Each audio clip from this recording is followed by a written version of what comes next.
always tegea Nasaha kwa Umma show. Thank you.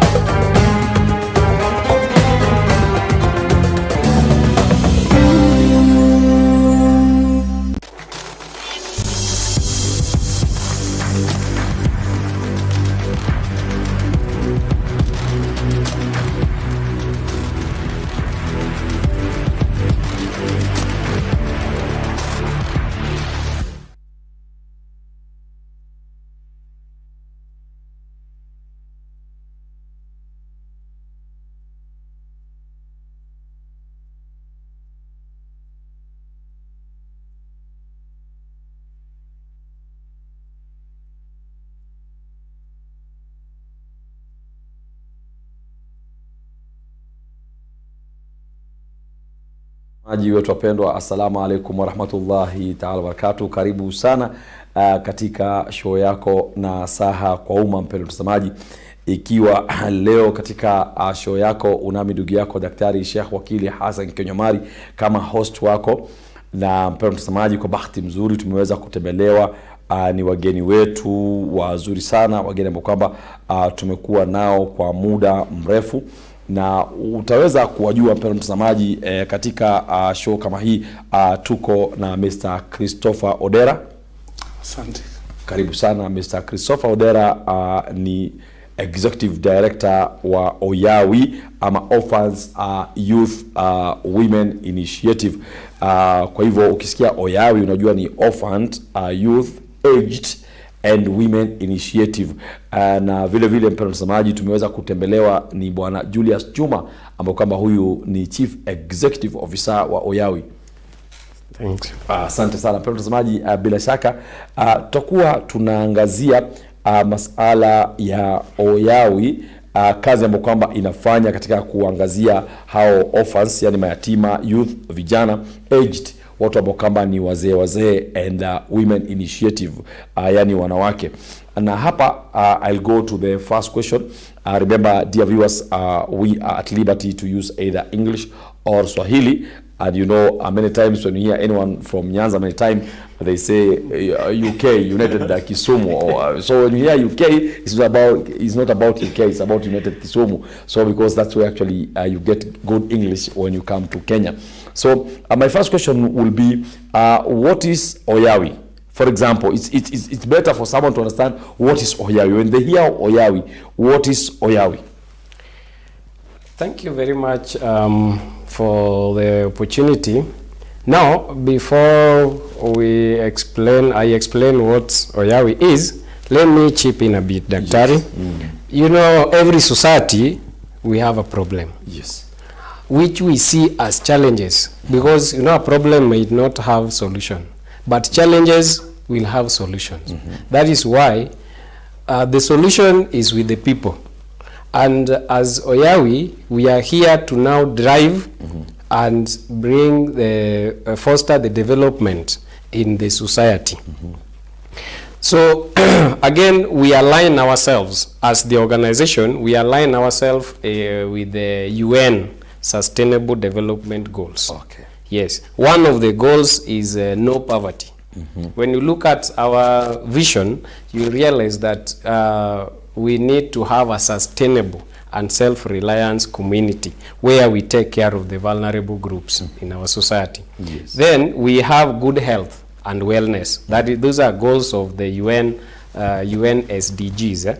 Then we have quality education, reduced, we have reduced inequalities, and the climate action. Because of late we have the climate change is the real issue affecting the globe. Now, when I come to OYAWI, OYAWI is an acronym for the Orphans, Youth, Aged and Women Initiative. In short, OYAWI. So we want to bring the orphans and vulnerable children, because not all orphans are vulnerable. But you might find a child has both parents, but he or she is vulnerable. That's true. Then we talk about the women, youth, and even the elderly. Yes, because we want, we would wish them to maintain their physical state. Okay. Yes. Na shukrani sana mpendwa mtazamaji.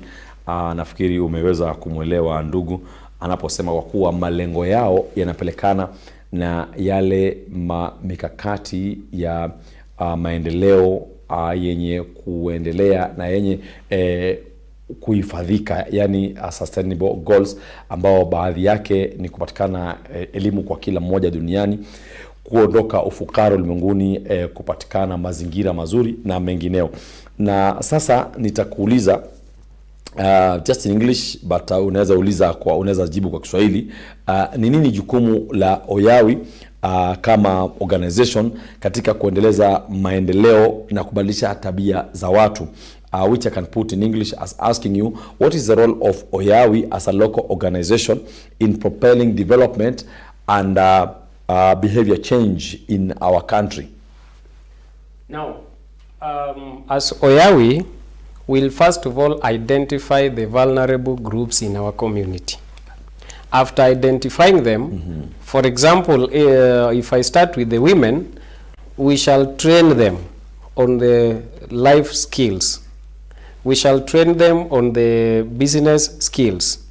We shall also train them on silk. Silk is savings, internal lending communities. In this case, the women are trained to manage their finance on their own, so that at least when we are in the community, they are able to sustain themselves.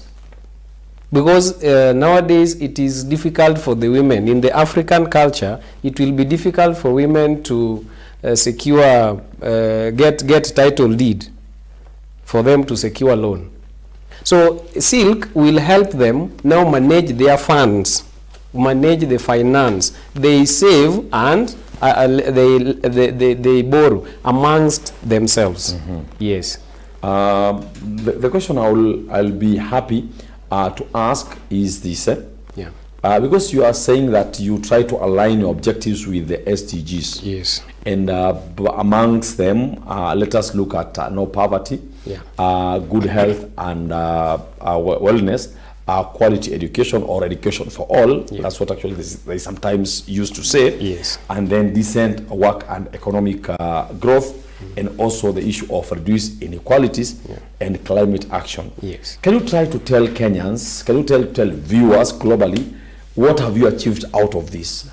In which percentage? Let us begin, for example, with the issue of no poverty. Yeah. That one you have explained well when you talk of the issue of silk saving internally for local communities. Yes. I think that's better. But can you give us an example of any village maybe or community which you have tried to implement that and it's working?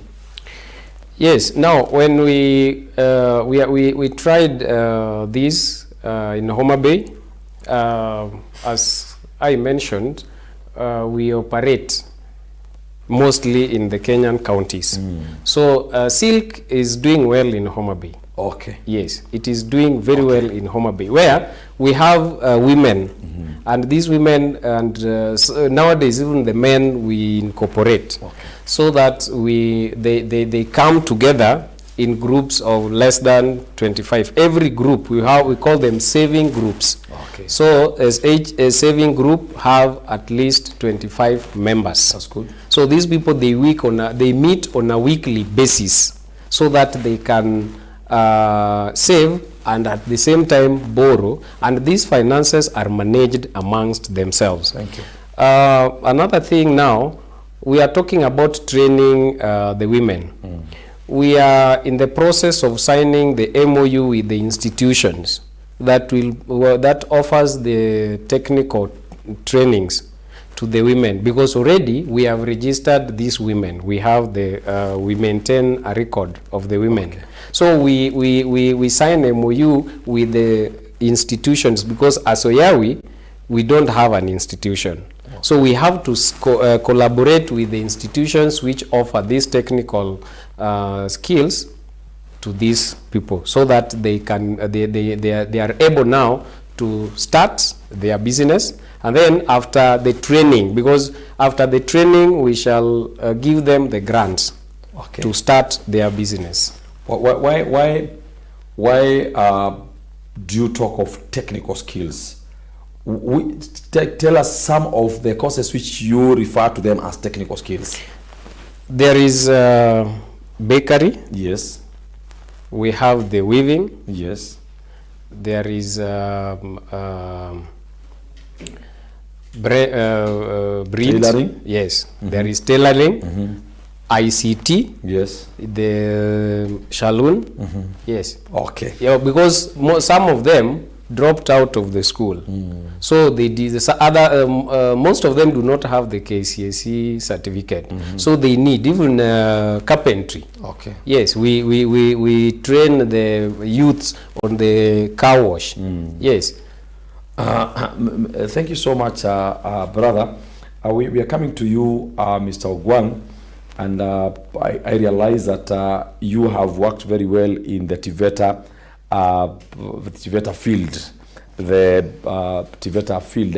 So what we'll want to know is that when my brother here talks about tailoring, he's talking about tailoring, he's talking about carpentry. Do you feel that teaching those people business studies or business administration is also a technical skill? Well, thank you, Daktari. Having worked with, of course, TVETA, and having been inside there and know what exactly what they do, what I think I can add up, I can chip in, is we want to, teach them what we call life skills. Life skills, these ones, as we've, as the CEO has mentioned, we are partnering with those institutions, especially what we used to call the village polytechnics. Many people know them like that, but they have since changed to vocational training centers. Now we call them VTCs. That is how they are referred to. So we are going to partner with those specific institutions within the communities in which they operate, or in which the environment in which they operate. So we are going to do that and impart those skills to them. Of course, we are going to hire. Once they are there, of course, they are going to be exposed to the professionals in this respective skills. They themselves, we are going to ask them to identify specific skills, or we can also use our own people, because we know we've worked with them. We can know that, for instance, this gentleman or this young man is good in this particular area. Yeah. So we pick it up from there and then refer him to a specific college or institution, whereby we will meet his tuition fee for a specific period, say 6 months. 6 months, you can be able to get maybe a certificate. Or if he proves to be much better, then we can even go further and give him, sponsor for a 1-year course. So what you are trying to tell viewers is that you sponsor people. We are going to sponsor them. Okay. Yes, we are going to sponsor after identifying. Okay. Yes, after identifying those particular, either the youth or the women, we are going to sponsor them. Thank you. This question which comes to you directly. Who do you as an organization target as Oyawi? And before we come to that, dear viewers, we will be showing one of a young man who has made it by writing 2 books, but we'll come to that. Let us proceed. Tell us, out of the people globally in the community, who do you along the way the acronym is listed? We are targeting the orphans, we are targeting the youth. I don't know that I should be.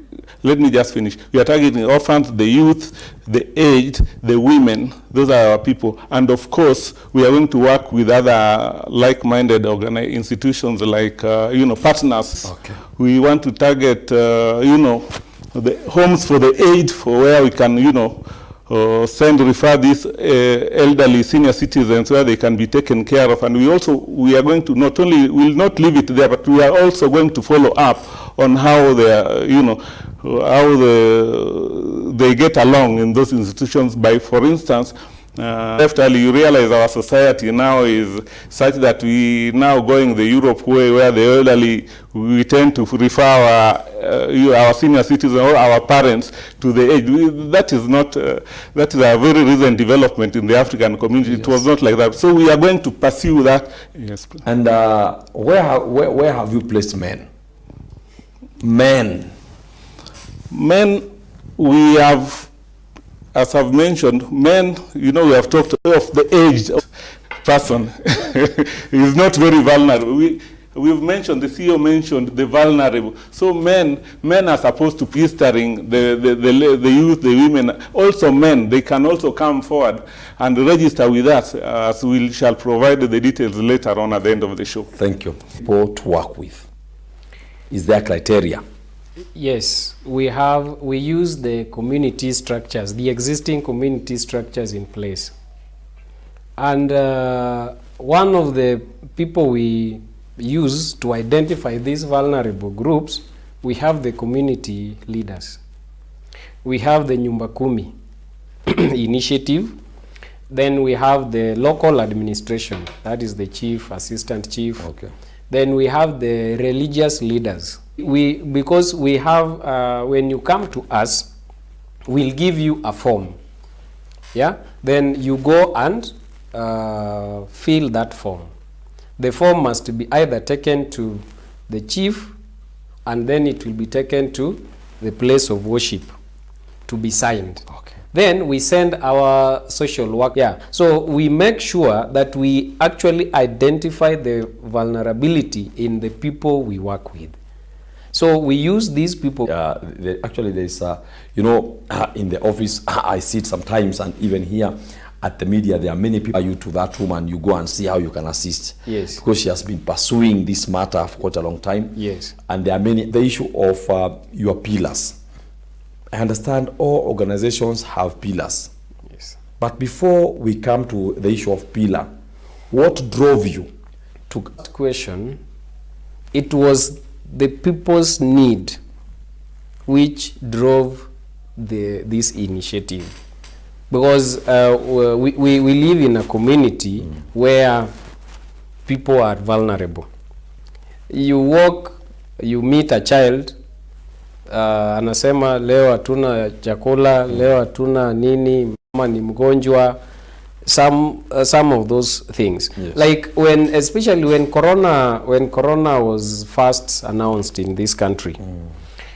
COVID-19 pandemic brought, we started by contributing amongst ourselves, buying food and taking to them. We were going to children's home one of the weekends, then we visit them. Yeah. So this is, then we sat and said, Collective was established in the year 2019. Okay. But we were later registered with the NGO Coordination Board on 17th December, the year 2020. Okay. That is when we were registered. So we are a registered NGO, okay, allowed to operate within the country. Thank you. Yes. Thank you so much. You know, some people have a lot of wisdom, and especially when they retire. Yeah. We like to know, because you are a young man, yes, like me, in this NGO, yeah, what is, or how are you constituted? Now, the NGO, we have everybody on board. Mm-hmm. We have the youth. Okay. We have the elders, That's what good. we call our seniors. Thank you. So we have the chairperson of the board, mm-hmm, is a lady, Joyce Wambui. Okay. She's the chairperson. Okay. Then we have in our organization structure, we consider the gender, two-third gender rule. Okay. Yes, so we have the ladies, and we also have the men. What about people living with disability? But I can see him raising hand, so he'll answer that as he proceeds. Thank you. I just wanted to interject and say they are also captured in our board. We have considered them as part People of living with disability. Yes, we have Okay, considered them. So we are wholly, a whole whatever a body which is complete in itself. Thank with you. all the constitutional requirements. In terms of religion, Yeah. are you interfaith or you are only one religion oriented? We believe in oneness. Yeah. So we incorporate everybody in that our organization. So you mean in your board there are some Muslims? Currently, but we have partners. Okay. Yeah. One after the other. Now we have, as an organization, we have the pillars. Okay. I will first, before pillars, we have a vision and we have a mission. Let me briefly give the vision of our organization. The vision of our organization is to ensure self-reliance and living standards. As we align ourselves with the SDGs, which is one of the number one SDG is no poverty. Okay. So we are trying to uplift the livelihood objective. Why OYAWI was established is to boost and empower the development agenda in that community. Yes, because when you empower somebody, they will, like the silk which I talked about. Yes. We shall have the money flow within the community. That's true. And you see, when people have money, that community must be very happy. That's true. Yes. So we are trying to boost we are trying to boost and empower the vulnerable members of the community so that they can also make decisions. Okay. They can also be consulted when decisions are being made in the society. Okay. Yes. So what you mean is that one of your pillars is empowerment. Yes. So one of the pillars is economic empowerment. Thank you. Yes. What is another pillar? So okay, just before economic empowerment, we are trying to empower the women. After we identify, then we shall empower by training, what we talked about. We shall empower by giving the grants. We shall empower by even offering the psychosocial support. Sometimes somebody might have money, but he is psychologically tortured. Yes. So we shall now, in the economic empowerment, we have different categories. Okay. We have the youth and the women. The elderly, because telling someone power women and the youth so that they can drive. Yeah, they can drive the gross. They can drive the income. Okay. As you empower the women and the youth, Yes. what do you do to make sure that men are also empowered? You might empower the women and the youth. My wife has money, Yeah. and I don't have money, Yeah. and my son also have money or daughter. I'm in trouble because in this house I'm the only one who doesn't have anything. Now, what will happen is, because we know some of these problems, they are there. What will happen is, the husband is aware that my wife is engaged in 1, 2, 3 with this organization. Yes. Now, when it comes to giving the grant, the husband, we must involve them, because if we don't involve them, this thing will flop. That's true. Because Alicia. yes. So that's why we need both of them must agree. There are those few women, when they get money, now they come up with the issue of Yes. unaambia nani Mombasa kufanyaje? That is my business, not your business. Just because for the break, please tell us, because he said that they also try to assist people spiritually, and that is very good. We let in their cultural, in their behaviors, because I saw also you're talking about behavior. At some point, not only women, but even men. Men also are arrogant. That's true. Yeah, men Some. Some are arrogant. So our approach is that we will hold seminars. Yes. In the communities, and we'll come up with some form of tools. When I talk of a tool, I mean maybe something like a form whereby we'll sign some sort of a small thing is going to, you know, this thing is going to benefit you people as a family. Okay. Not only the lady or the man for that matter, because we have also areas where men will be dominant. But this is something, a program that will benefit you and empower you as a family. So we've taken care of that. Yes, thank you so much, our brother Juma, and also our brother Ogwang, for this session which we have had.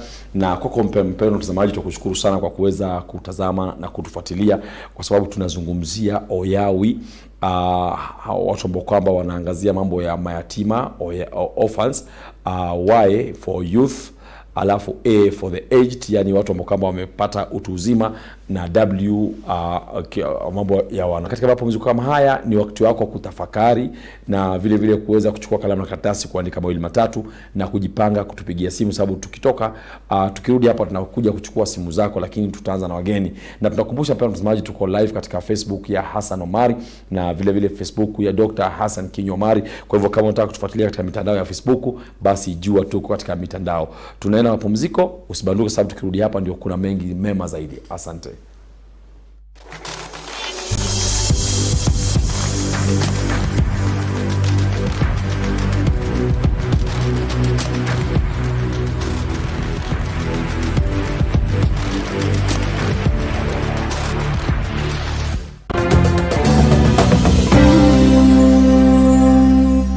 Introducing Huda TV mobile application. It comes packed with all our programs, loaded with features you can't afford to miss on your mobile handset. You can now keep track of your prayer timings, calculate your zakah. Your closeness to Allah is even more closer with the adhkar. Most of all, we live stream everything from the application.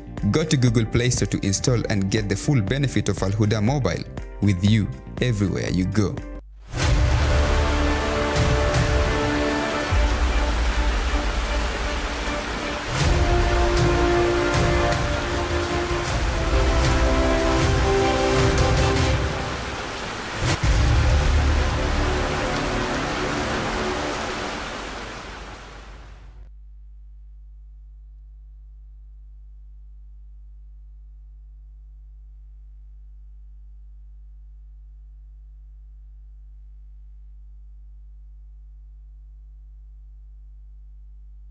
In relation to the idea of marriage and in relation to the idea of raising children, the Prophet ﷺ encouraged us, or encouraged the man, to marry a woman who will give many children in that marriage, as this will be a source of pride for the Prophet ﷺ on the day of judgment. He even said that the Prophet's name will be Ahmad. Also in the hadith, the Prophet said, I am the prayer of Ibrahim alayhi salam, who prayed for his coming thousands of years before. Very interestingly, and in connection with giving or feeling, expressing joy at the birth of the child, we have the example of Abu Lahab. And it is said that the blessing also expanded, or it extended rather, to Sayyidina Zakaria alayhi salam, who, when he was in the presence of Maryam alayhi salam, he would witness that there were provisions coming directly to Maryam from Allah subhanahu wa ta'ala.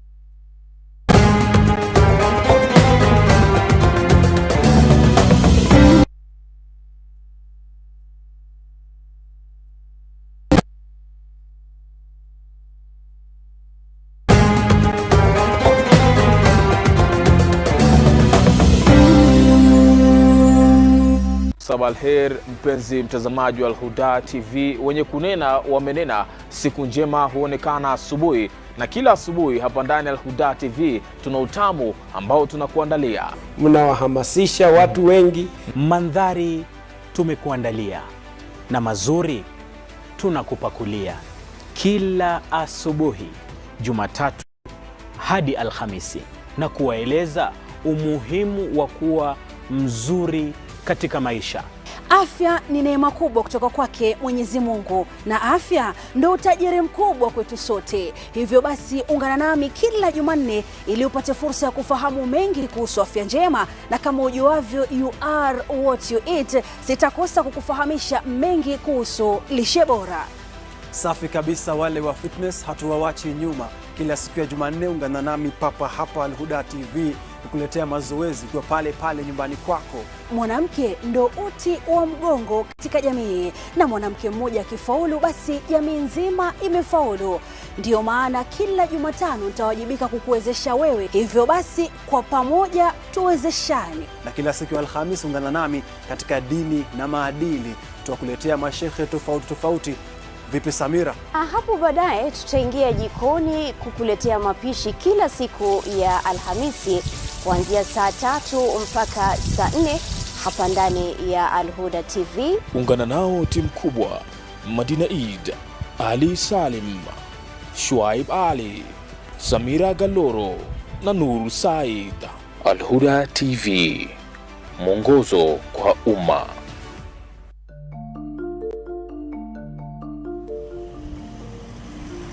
Dear viewers, assalamu alaikum wa rahmatullahi ta'ala wa barakatuh. Are you faced by any legal issue or legal challenge which you need to get some solutions? Are you facing any health matters which you need advice from a medic or a physician?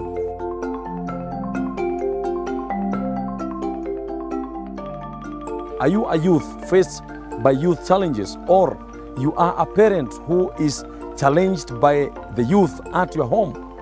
Are you a person who is in a family or a family member who is facing any family matters or family issues? Or do you have a counseling matters which are affecting you and you need solutions? Don't forget to tune in Al-Huda TV every Monday to Thursday from 12 noon to 1 p.m. when we'll be discussing all these matters. With you is your host, Dr. Sheikh Lawyer Hassan KINYUA. Always tuned to Al-Huda TV, always tegea NASAHA kwa UMMA show. Thank you.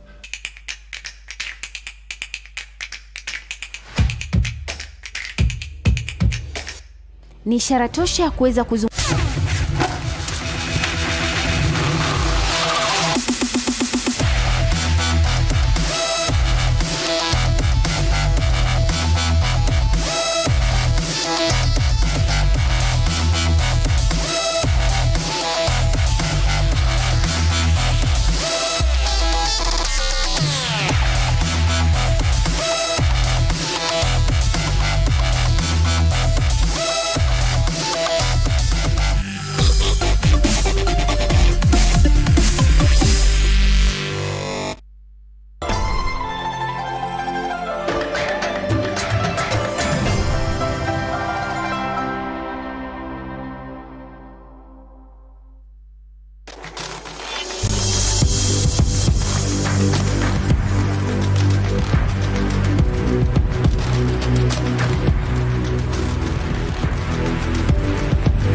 Assalamu alaikum wa rahmatullahi ta'ala wa barakatuh. Karibu sana tena katika NASAHA kwa UMMA show katika runinga yako. Na kumbuka mpendwa mtazamaji, bila shaka leo mimi ndugu yako Daktari Sheikh Wakili Hassan KINYUA, ukipenda uniite Dr. HK, nimeweza kufuatana na watu kutoka shirika ambalo kwamba linafanya kazi mzuri sana kuangazia mambo ya mayatima, mambo ya vijana, na bwana Christopher Odera ambao kwamba yeye ni executive director wa organization kama hii, na vile vile niko na Mr. Julius Juma ambao kama huyu ni Chief Executive Officer. Nakumbuka pia mtazamaji, kabla ya kwenda mapumziko, ilikuwa kuna maswali tumewauliza kuhusu masuala ya balancing watu katika community, na tukakukumbusha mpendwa mtazamaji kwa kuwa tuko live katika Facebook yetu ya Hassan Omari na vile vile Facebook ya Dr. Hassan Kinyua Omari. Kwa hivyo ukiweza kutufuatilia mitandao ni sawa, lakini kama sivyo utatupata katika mitandao yetu ambao kwamba utatupata katika Azam nambari 340 ama Pang katika nambari 806. Kabla ya kwenda mapumziko, tulikuwa tumezungumzia kuhusu zile pila, nguzo za Oyawi. Na kumbuka uliweza kugusia, lakini itakuwa ni vizuri kama utamweleza mtazamaji alafu tuanze kuzigusia moja baada ya nyingine. Is economic empowerment. Thank you. Number 2 is sexual reproductive health rights. What we call reproductive health for the teenage girls. Good. Then number 3, we have climate change sensitization activities. Then number 4, we have quality education. Then number 5. Now, even if you explain economic empowerment, it might be better because there are those who are not there. Yes. You know, in shows many times when people and your colleague here who picks what. So let us start with economic empowerment. Now, economic empowerment, first of all, we identify, because you cannot just say we are going to do economic empowerment. Whom are you going to empower? So we identify. We already identified, and we are still in the process of identifying the vulnerable youths and women. In this case, we talk about vulnerable women, the single mothers, the divorced, the widows. Yes. So these are the people who form that vulnerable. Now, with this economic need, as the organization, we also help them identify their potential, what they can do. Yes. Sometimes have the life skill, so that anaweza shona nguo, ndio anaweza tengeneza hizi bidhaa auze, anaweza enda, siku hizi watu wako mad na hii mambo ya birthday, watengeneze cake. Ndio. Yes, then after we have trained them, we now buy for them equipment and then tell, now you can start, so that we align ourselves with our vision to ensure self-reliance and self-sustainability. Thank you. Yes. Thank you so much. You know, Mr. Ogwang, I like calling him Mr. Ogwang, who is actually, we have been working closely for many years. He knows very well that Kenya Institute of Foreign Languages and Professional Studies have some courses which are like business studies, business administration, sales and marketing, and he is also well aware that International Jamia of Languages and Professional Studies also offer courses like Islamic banking, Islamic Sharia. So what happened is that some other organizations, you know, each organization has its own weaknesses and strengths and also areas. Yes. So you might go and teach someone how to make clothes. Unaweza mpeleka mama ajifunze kushona nguo. Unaweza mpeleka kumfundisha mtu hata kuvua samaki. Unaweza mpeleka mtu kujua namna ya kuweza kupiga randa kama carpenter. Yes. Lakini yule mtu pia anahitaji maarifa kama ya kujiuza, kuuza biashara yake. Kwa hivyo Mr. Ogwang, naona director wa Kenya Institute of Foreign Languages and Professional Studies, Mr. Andrew Mwendwa, na vile vile ule general manager wa International Jamia of Languages and Professional Bwana Regan anakuambia ikiwa mtakuwa mmeanza kazi na mwasomesha watu hizo courses, wao wako tayari kuwasaidia hata kama ni kwa course kama wiki 3, ili ule mama akicheza vitu vyake awe atajua namna gani ataweza kuuza, na vile vile kama ataajiri watu 2-3 ajue namna gani ataadminister hawa watu, kama kumpatia some human resource basics. Kwa hivyo ni jambo muhimu sana ambalo lazima mfikirie kuchanganya. Na turudi sasa katika ulizungumza ile ya kwanza, economic empowerment. Let us come to the issue of sexual reproductive health rights, which is very important currently. Yes. Because as you remember, during COVID-19, many girls were impregnated, many, yes, because of various reasons. One, idleness. Yes. Secondly, some parents were locked out of their counties. The other one, poverty. So a young girl is given something up there, but down there something is happening. Tell us how you are doing the issue of sexual reproductive health. Now, in this case, we train, like during the holidays, we train school-going adolescents and the youths about the reproductive health and their rights, so that they don't just keep quiet. You know, these girls, they are very easy to be lured. Someone can just come and lure them with 1,000 shillings or even 500. Back at her mind, according to the poverty level they have, she might think 500 may save them a lot. So we are now coming out to train them on the issues to do with reproductive health. During holidays, we hold seminars so that they don't sit idle. Okay. Yeah. Okay. Then, last December, we trained about 100 girls. That's good. So in this, we do it in collaboration with professionals, because according to me, I am not a doctor. Okay. Yeah. So we engage the professionals to train them, and we organize seminars so that they know. At these levels, we also organize the classes so that they are now educated on their right. Okay. What is your right as a child? Thank you. Yeah. Then we also, during these sessions, we sensitize on the nutrition. You know, during their menstrual cycle, they undergo a lot. And most of them, sometimes they don't even know what should I eat during this time.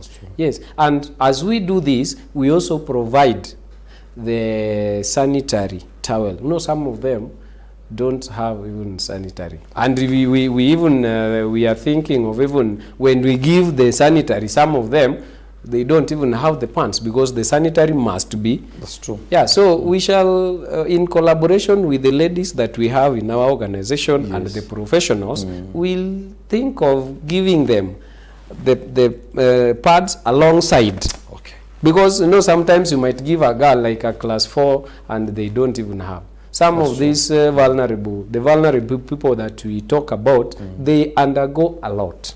We live in the community and we see what these young girls undergo. Okay. Yes. I saw your elder needed to say something. Yeah, he's captured it already, but I just wanted to add to the fact that while we, like we mentioned in last December, we had a seminar for the girls. That's good. And of course, you know, we identified them amongst our members. Yes. Yeah, because we can't call everybody. We are not able to do that. So we go to our register and look at these parents. We look at their ages, and then we tell them now that the kids, the girls are at home, bring them forward for our training. That's good. So we also realize, you know, and this is true, that as we give the sanitary pads to the ladies, we got to know that it's not only for the girl.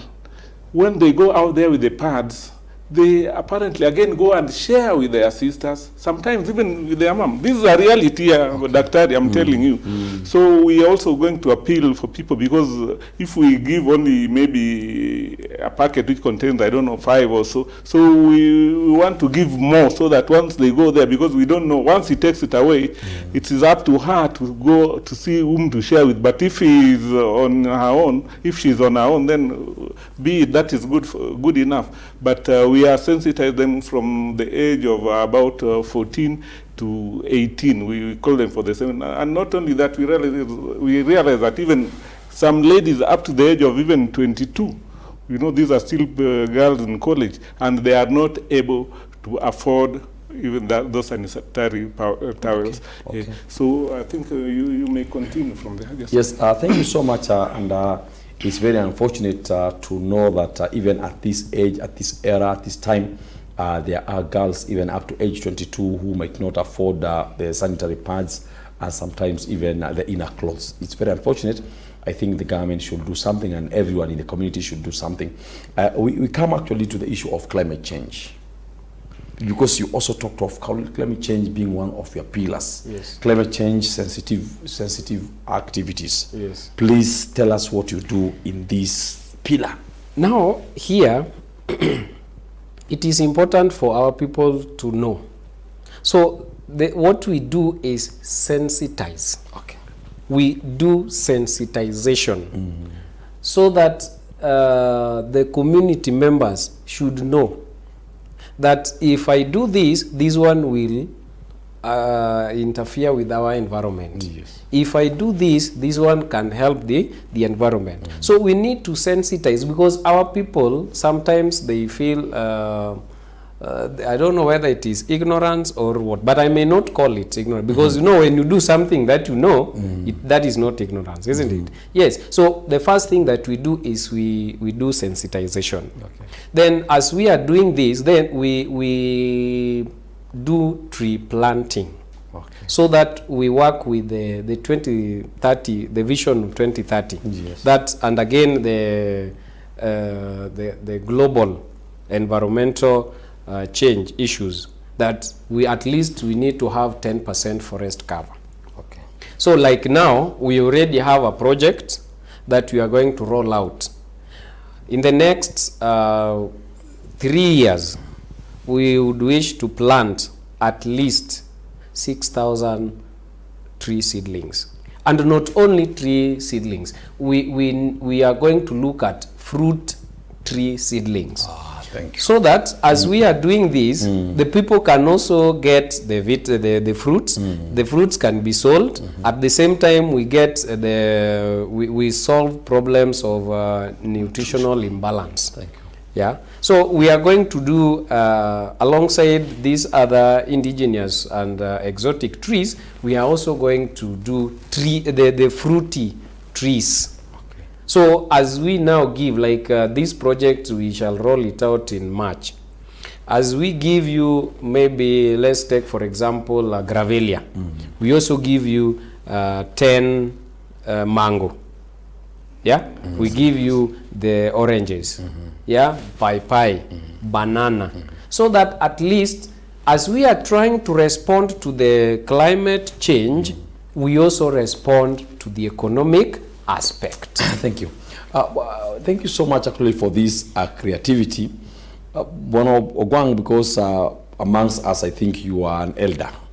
Although you look very young than those of us, but it's because of mzee akiwa na pesa na akiwa bibi mzuri mambo yanakuwa hivi na. So now, let me ask you, why has our country or the world emphasized on planting trees, but they have never thought of what you're talking about? You know, if you tell someone to go and plant orange trees, I'm so sure they'll be eager to do it, because they know at the end of the day they'll get oranges and the environment is also taken care of. Yes. You tell people go and plant mangoes, even in your farm, you give them like 100 seedlings, they'll do it. But if you tell someone to go and plant some trees, which you know not everyone harvests from those other trees. Yes. So tell us, where did we go wrong? And what are you advising Kenyans currently at home about environmental change, about tree planting?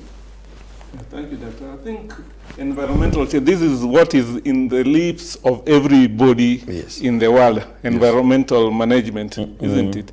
So I think where we went wrong is, I don't know, but is mentioned maybe through ignorance, because we tend to look into our immediate surrounding. For instance, in my place, when a boy becomes of age, you are supposed to now move from the main house and put up your own house, cube. The young men call it cube, so that you get independent. You can now have your talks there, and your young whatever, your young age mates there. You can now, you know, then your house. Now, coming to putting up your own house, so in my place we call it Simba. I know many Kenyans know that. Yes. You have to look for, you know, poles. Okay. Now these poles you can, and you know you don't have the source, any source of livelihood, which we are now trying to come up with so that they become self-sustainable. Yes. You look for your immediate surrounding, and you will go chopping, you know, the nearest tree or pole here, and split it and get your, you know, your timber for the house. So I think that is, in the past, okay, the forest cover could manage, but we have reached levels where now we can no longer sustain, we cannot cut trees. And of course, that is when the government came up with a policy which is not very well, implemented. That before you cut a tree, you must get permission, a permit, to fell down that tree. I think if this thing can be well implemented by the local administration or the forestry department, in whichever way, I think we can limit the environmental degradation that we are facing. That is only just one aspect, because the other area is firewood, So we are trying to we'll come up with areas like, for instance, trees or covers which you can still split their branches, but enable them to grow. You don't cut the whole tree. Okay. Yeah, I think there are trees like that. In fact, that's one of the things which we might come to talk about as a whole entire topic on its own, because the issue of environment has been a challenge in this country. But there's something which I think you forgot to tell Kenyans, that before you cut a tree, you also have to plant some. So if you plant 5, you cut 1, so you'll have sorted the problem. We have only 3 minutes. And we have not talked about what you empower people in education and agriculture. Now, in education, we when someone is educated, that person will have the power to innovate. Yes. So we are trying to look at, this issue, like that's why we talked about the orphans and vulnerable children. Yes. Because, when you educate a child, you secure the future. Yes. Yes. So in this case, we subsidize the government effort. Okay. Because now they are saying that education in primary is free. But nowadays, with the current CBC, there are so many things that are needed. That's true. One of them is this assessment book. We have the uniforms. We have the pens. We have the shoes. And sometimes the food. You cannot read while you are hungry. It's true. Yes. So we normally provide these education materials to these vulnerable children. Thank you. Yes. Thank you. Agriculture. What do you do in agriculture? Now, in agriculture, we sensitize the community, like in watu wanasema Nairobi hakuna shamba. But there is what we want to come up with, what we call the urban farming. Okay. Even inside here, you can even have a farm. In this studio? Why not? Allah. So we are trying. We want to come up with what we call urban farming, yes, where people can grow, because we rely on the veggies from Muranga, Kiambu, Wapi. But there is a way in which you can even have your own garden, small garden. Another thing, we want to sensitize the rural people on the new techniques. Like the environmental project that we are going to launch. Yes. One of the things that will come out is we are going to install some biogas. Now, when these biogas are used, there are some the byproducts. Those byproducts will be used as the fertilizers. Okay. There are some areas, because we want to move away from the chemical fertilizer to this natural. Organic. Yes, the organic, which sometimes it maximizes. That's good. Yeah, it doesn't, the soil is not interfered with. Okay. Gentlemen, actually, time is not on our side. We would like to have your final parting shot, or what we call the NASAHA Kwa Umma. The show is about NASAHA Kwa Umma. Yes. Please, you have only half a minute, you have half a second, the parting shot.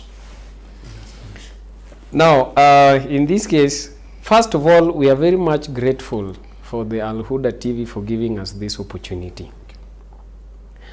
Now, as Oyawi, I appeal to the individual, investors, organization, and the government to help us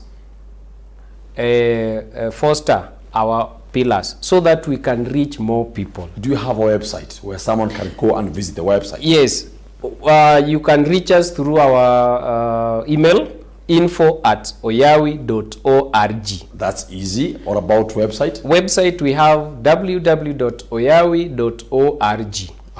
Then you can also go to our Facebook page. Then we have the number You can reach us through 0799494720. That is for the CEO, and 0741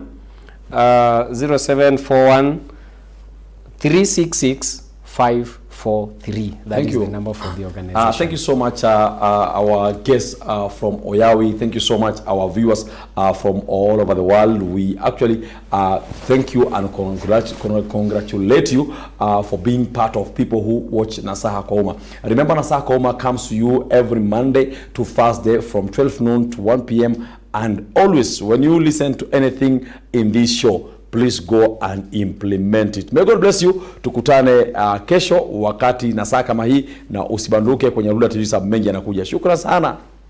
Asante.